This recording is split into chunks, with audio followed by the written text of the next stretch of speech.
Hello and welcome to my YouTube channel. My name is Bartholomew Click. I am a dungeon master. I make comics online. If you're here, you've probably read some of my comics over at yesthievescan.com. And I am a content creator in general. I like making rules, splat books, and adventures for D20 games. Welcome to my YouTube channel. I'm going to be talking about all of that stuff here, and I wanted to open up with a video for new dungeon masters who are perhaps at the stage of planning where they know they want to play D&D, but they are not sure where to start. I want to talk about the culture of Dungeons & Dragons for a minute. If you've gone online and you've been on forums and asked this question, where do I start with D&D? You have probably heard some iteration of the message of just wing it. Just get your friends together, get the books, and go. You'll be fine. And you know what? That's how I started. You will be fine. But I think that there's another side of the culture that has presented that message to you. And that culture says, okay, actually, that's the best way to play D&D. These modules out here are for kids. Those are for lazy dungeon masters. If you have to run a module, you're doing it the wrong way. There are a lot of people in the D&D community who really think that you personally are playing Dungeons & Dragons the wrong way, and they're very loud about it, and none of them will admit that that's what they're saying, I don't think, because we're smart people. We play a pretty smart game, so we know what bad messaging looks like, and we know enough to say, well, I'm not arguing with you about this one pedantic rule on an obscure forum thread that 3 other people will ever see because I think you're playing the wrong way. I'm arguing with you because I'm having fun. No. So a lot of people think that you are playing this game the wrong way, and one of the wrong ways that you can play is to buy the official books and run adventures out of them. And I have some theories about why that idea exists, but that's not what this video is about. This video is about starting the other way. It is perfectly valid to buy an adventure or a campaign and say, I'm going to run this with my friends. I am going to be the DM who reads the adventure book and reads the little quotes out of it and the monster stat blocks the way they're written, and I'm going to be the DM who is a referee, and I'm just running this game like a computer. It's perfectly fine to start out that way. In fact, I prefer it. That is my favorite way to DM, to have all the information laid out for me, and I am just the person chunking out numbers and narration for my friends. I love it. It's my mode. It's not the only way to play, and it's not the only way to play an adventure. It's just the way I like to do it. But rather than making your own adventure, consider getting one of these, and consider specifically getting the Curse of Strahd for a number of reasons. The first of which is that it has an incredibly robust community. People have been playing the Curse of Strahd for a long time. Its 5th edition rendition is only the latest edition of this adventure that's been released. People have been playing the Curse of Strahd since, I think, the 80s. It's a fantastically dark adventure, tough, but I won't say fair. It's incredibly unfair. It's a tough adventure, but it takes place in a world that your players will recognize immediately. You will start describing the setting of Barovia to your players, and in the back of their heads, if any of them have ever watched old horror movies or even to a lesser extent new horror movies, they will go, oh, we're in Transylvania.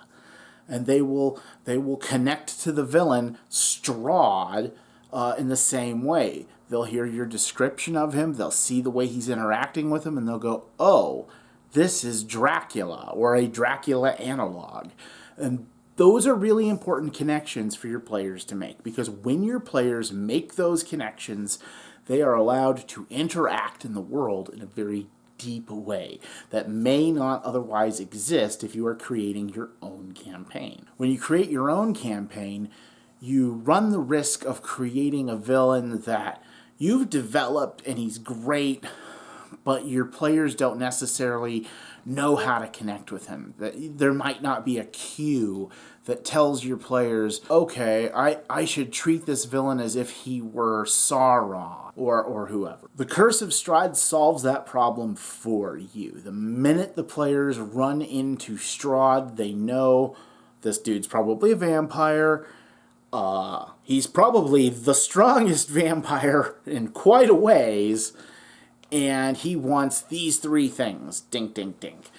Because again, if you bump into Dracula while you're in Transylvania, you have a good idea of what his motives are. That is a blessing for your players. It removes them from a state of insecurity, of maybe not quite knowing where they are in space and time, and instead gives them agency, because a big question that the Curse of Strahd asks players is, if you were in Transylvania trying to kill Dracula, where would you start?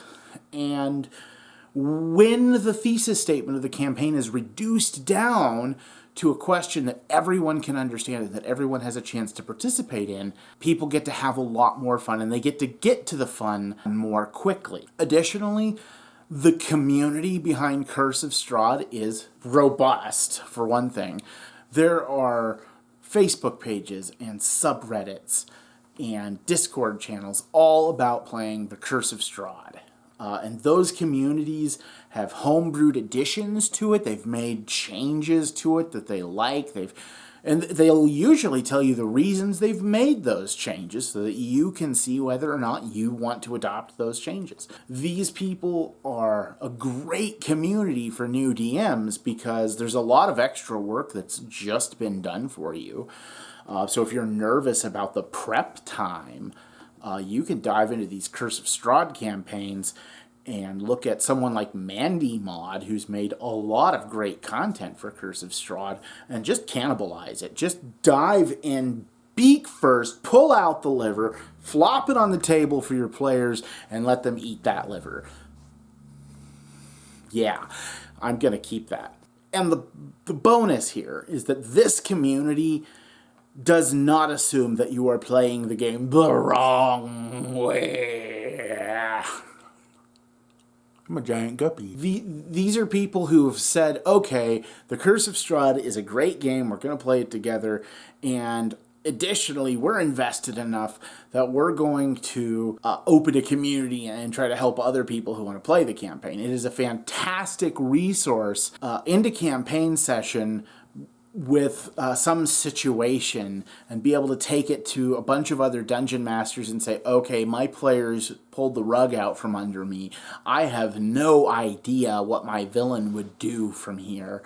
What should I do? And 6 or 7 different dedicated DMs will pop up and say, well, have you considered that Strahd has access to such and such spell? Or are you forgetting his Heart of Darkness or Heart of Sorrow? His Heart of Sorrow. Like, people will chime in with just an incredibly rich base of knowledge about this campaign, and some of them again have been playing the same campaign in the same setting since like the 70s or no 80s. I think it's the 80s for Curse of Strahd, but I'll check eventually. So they'll pull lore out of like the Strahd novel and help you come up with something. Like, I've seen just absolutely great exchanges, and there are a plethora of posts and PDFs written on running Strahd a certain way, making your Barovia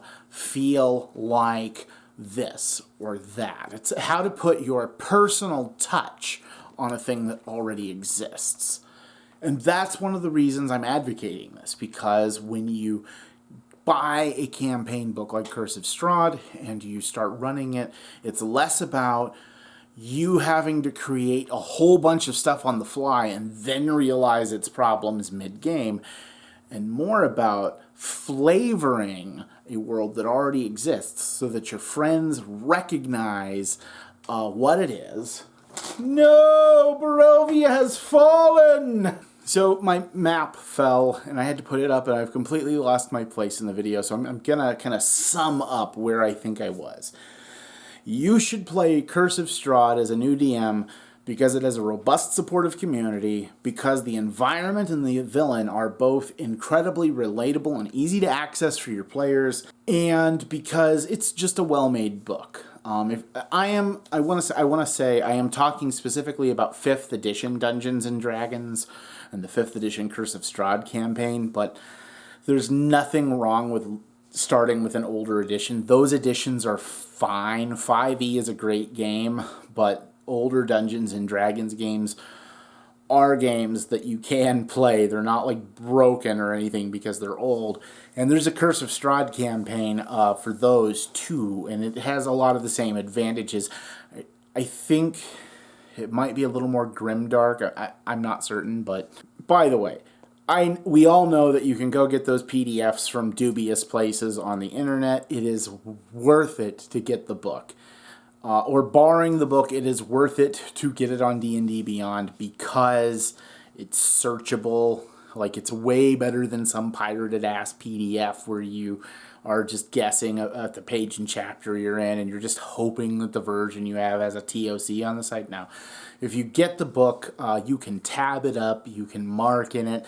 That's fantastic. If you get it on D&D Beyond, you can search it. Get your adventure legally if you can. I'm not your mom.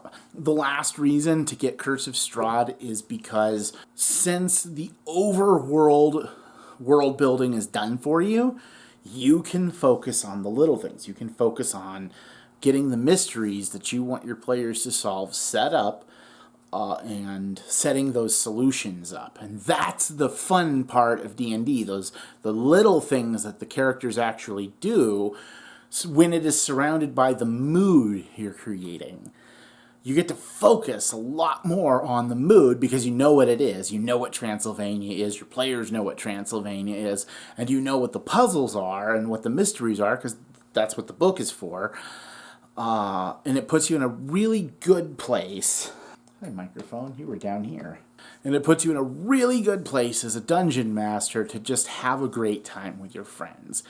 I'm going to, I hope, release a series of videos in the near future on how I would run Curse of Strahd if I were a new DM and I was fired backwards into time with the experiences I have now, and tell you a little bit how about the Curse of Strahd campaign I'm running right now is going, but those are for future videos, and I hope to see you there.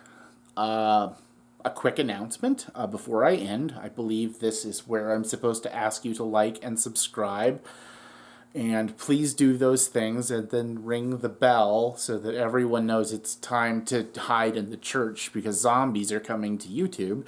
But also, in the description of the video, you will find my Patreon page. And I literally could not do anything creative without my patrons. The Patreon page and the DM Guild page that I have goes to me and my buddy Zach, who run the Thieves' Cant comic strip and store. And eventually Zach will have a lot to, if there is any art in this video, I don't know if there is as if I'm recording this, but if there's any art in this video, Zach drew it. If there isn't art in this video, then there will probably be art in future videos. Just know that I have a silent creative partner who's always kind of looming in the shadows behind me like a vicious ghost, blood-sucking vampire, horrifying fiend. He's absolutely watching this, if you were wondering. Check out there's actually two of us, it's not the royal we. Check out our Patreon, check out our store. Over here, In the ether next to my head, you should see some cover art. This is our latest set of miniatures. Since we knew I was going to be making videos about Curse of Strahd, we started making some Curse of Strahd swag. These miniatures will get you all the way through the first part of the adventure, which is called Death House, and is sort of an optional branch of Curse of Strahd for getting your players from a very low level to a level where they'll actually survive the horrors of Barovia. And our miniatures are there to help you get along the way. Those are in our store. The links are in the description. Thank you so much for watching this. I'll see you in the next one, where I'll be talking about how I run Death House. Bye. Finger guns. Sure you want to go with that lighting? Yes. It's the best lighting I've seen so far. Like, there's a lot of really bad lighting positions, and this is one of the few ways that's not horrible. Okay. A chronic dungeon master. I'm that guy who never ever gets to play, and I kind of prefer DMing anyway, so I like it this way. But I'm a dungeon master. Do you really think it's bad? It just looks weird. I love it. Alright. I am a dungeon master, a cartoonist, asterisk. I'm the writer, not the drawer. Drawer? Artist? Colorist? Arto? Drawer. I am the writer, not the artist. And I... Hello.